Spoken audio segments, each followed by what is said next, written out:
load cell can take 50 kips, 50,000 pounds. Okay, let me go over here.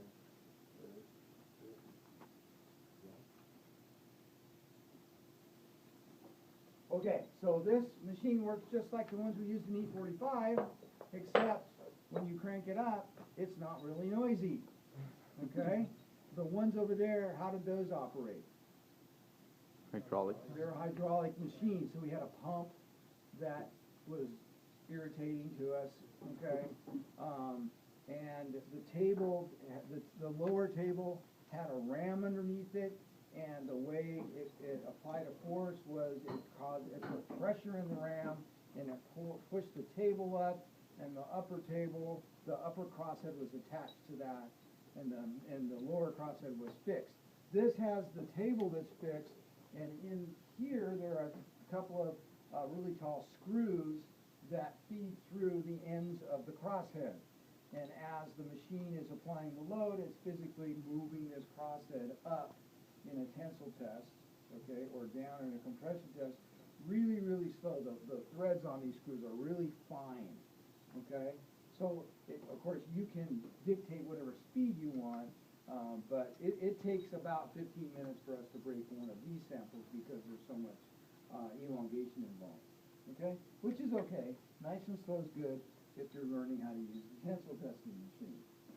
Okay, the load is transduced with this load cell. That's this blue. You'll see a lot of these things around.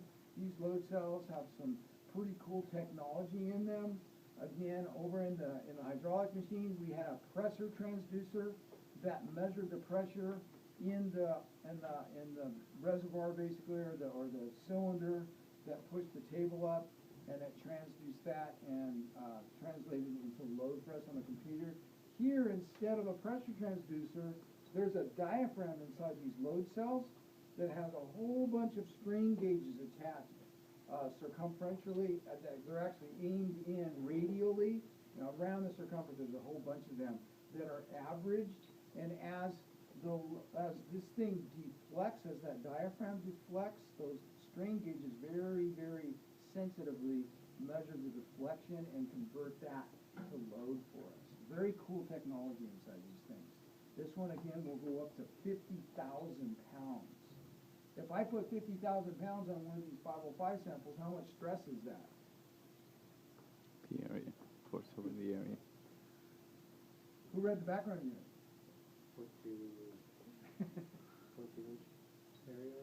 What's the area? 0.505 diameter. 0.5. What's the area? About, what'd you say? 0.2 inches. 0.2, which is what in a fraction? 1/5. 1/5. So load over 1/5 means flip and multiply 5 times the load. So if I put 50,000 pounds on this, it's how much stress? 250,000 psi. Okay. Would this reach that? What's the yield strength of a common structural steel? 30,000. 30,000. 36,000. You've heard of 36. A36 steel, very common structural steel, probably the most common. That's called A36 because the yield strength is 36 KSI. Okay. You buy rebar, you buy grade 40 rebar, tensile strength 40 KSI. You can buy grade 60 rebar, which is really difficult to work with, hard to cut, hard to bend. Okay, this is all civil engineering stuff. That's all construction stuff. But you can learn about what all this stuff means in here. Very good stuff. Encyclopedia of information for you guys. Okay, so what do we do? What's the first part of a tensile testing? Oh, by the way, I didn't finish talking about this. This is your extensometer. Okay, extensometer. What this does is you set it at an initial 2-inch gauge length. As the sample stretches, it pulls these arms away from each other. Okay, and it transduces, actually, it measures delta L. You input into the software what the initial gauge length is, and therefore it outputs strain. And then stress and strain are live here. We'll be able to watch those. And it actually, this software, just like over there, plots a stress strain curve in real time. But this software is a little bit upgraded from that because it also also will calculate an elastic modulus and an offset yield strength, and you'll see that happen. The username for this software in here is 1005 Lab, which is on the door if you forget. Okay, this is RVR 1005, and the password for our materials science, the software we use in that is just materials, because it's all about the materials, right? Okay, so I'm going to open an existing program, okay, or existing procedure, and this is where I wanted to show you. I've got different folders for different procedures in here. One of them says student procedures, so I've had a lot of senior project groups come in here and write their own procedures for their particular tensile tests, or compression tests, or even low cycle fatigue tests, okay? And they're all written in here.